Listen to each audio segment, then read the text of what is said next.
I grew up in Pittsburgh, a city with 446 bridges. Not everyone can build bridges, but anyone can cross them. God calls Christians to cross bridges. Jesus cared deeply about crossing bridges and called people to these short but difficult journeys. He called people to cross bridges that connected Jews with Samaritans, men with women, adults with children, the rich with the poor, those included with those who were excluded.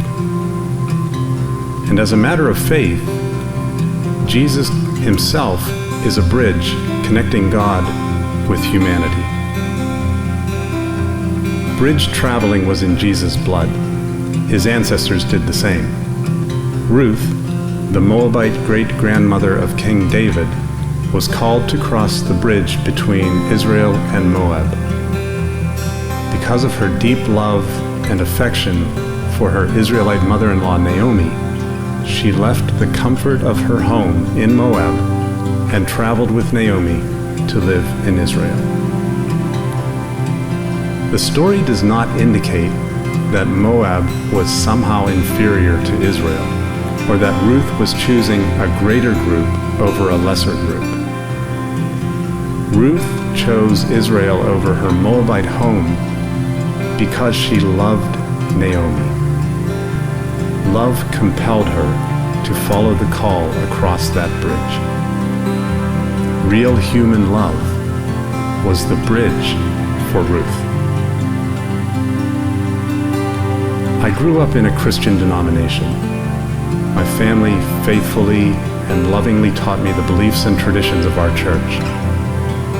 I became immersed in it and eventually devoted my life's work to my church.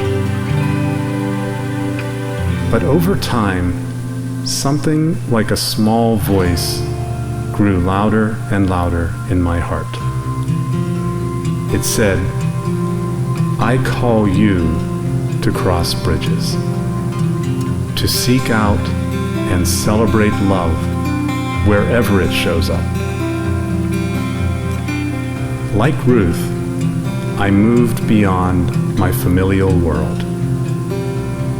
I had fallen in love with people from different worlds.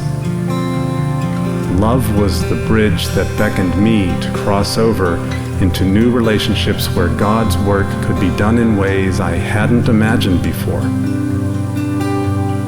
Some bridges took me to other Christians, some to Jews and Muslims and Hindus.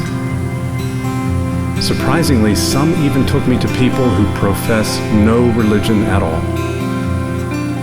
I discovered that in each of these places, love abides. And where love abides, so too does God.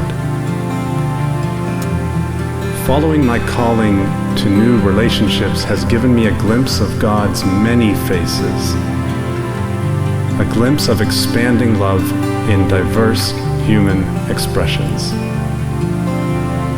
Ruth's crossing taught me that God is neither Moabite nor Israelite.